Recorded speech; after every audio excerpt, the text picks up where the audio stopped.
Nataka kuongea kwanza mambo ya Museveni. Kama kuna mtu ambaye amechanganyikiwa na mkianza kuona mtu ameanza kukosa akili zake zinaanza kupotea, jua maisha yake inaanza kukua na mwisho. Ukiona mzee yoyote fahamu zinaanza kupotea, jua ya kwamba huyo mzee anakaribia kaburi.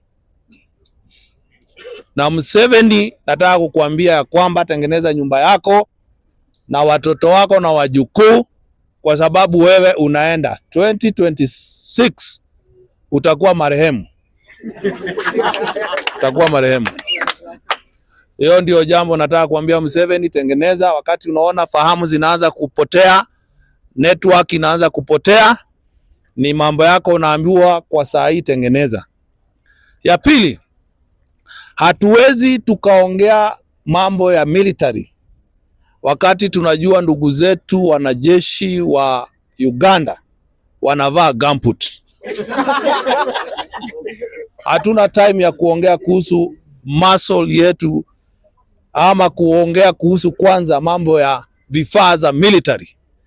Wewe vaisha wanajeshi wako viatu boot ambazo zinaweza kutembelewa na wanajeshi.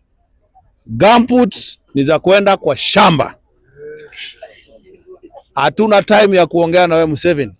Akili yako sio mzuri kuvaisha wanaume wenzako na wanaingia msituni kutembea kwa msituni na gumboot. Hata kufanya parade sijawahi ona wanajeshi wa Uganda kama wamevaa kiatu. Tafadhali tafuta pesa kwanza ununue viatu kabla ununue silaha. Kwa sababu hata silaha ana silaha. Mnajua hapa Moi Barracks hii ya Loret ndio ina supplyia Museveni risasi. East and Central Africa kiwanda kikubwa cha risasi kiko hapa na Loret, Moi Barracks. Hapo ndio marisasi inatengenezewa, inasupplywa kwa nchi hizi zote zenye ziko hapa.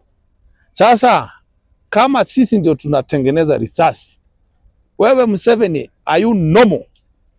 Wakati unaongea na ule mtu ambaye anakutengenezea risasi, anakuuzia. Tukiongea mambo ya uchumi, wewe jamaa, sisi hata rationing hii ya stima imekuja sababu ya Museveni. Tunataka kuresho stima yake haitakuja hapa vile ilikuwa nakuja. Kwanza tupate stima, tukate uhusiano kwanza ya stima. Hiyo inaitwa economy sabotage, ya kwamba tunakukatia kidogo stima hauna. Hakuna kusupply stima hapa kwa manina zako, baki na stima yako. Sisi hatuna time ya kuagi na wewe na mambo ya stima. Sisi tutatengeneza stima yetu na tutakuwa na wakati mzuri ya kukuwa na stima. That's why ndio unaona tunaweka hizi. Umeenda huko Ngong, mumeona ni nini imewekwa huko? Yeah? Wind what? Yes, because tuna create energy, enough energy for this country. Sasa tunaanza kukata pole. Maziwa unatumia Brookside na tunajua kwamba hauna ng'ombe ya kutosha. Ng'ombe zako ni za kiume na zina pembe kubwa. Sasa wewe time yako ya kuongea kuhusu maziwa hauna. Huyu mtu ni mjinga. Na angekuwa na akili, angekuwa anajua, ndio unaona ameapologize. Ama mjaona namna hiyo. Akasema akili yake alikuwa amekunywa mvinyo kidogo, akapoteza network. Lakini tunajua ya kwamba ni miaka imeenda. That's why ndio unaona amekuwa katika hiyo hali. Tunakusamea kwa sababu wewe ni mzee na hatutatukana wewe. Na kama nimetukana wewe sina apology, kwa sababu nimekuambia ukweli.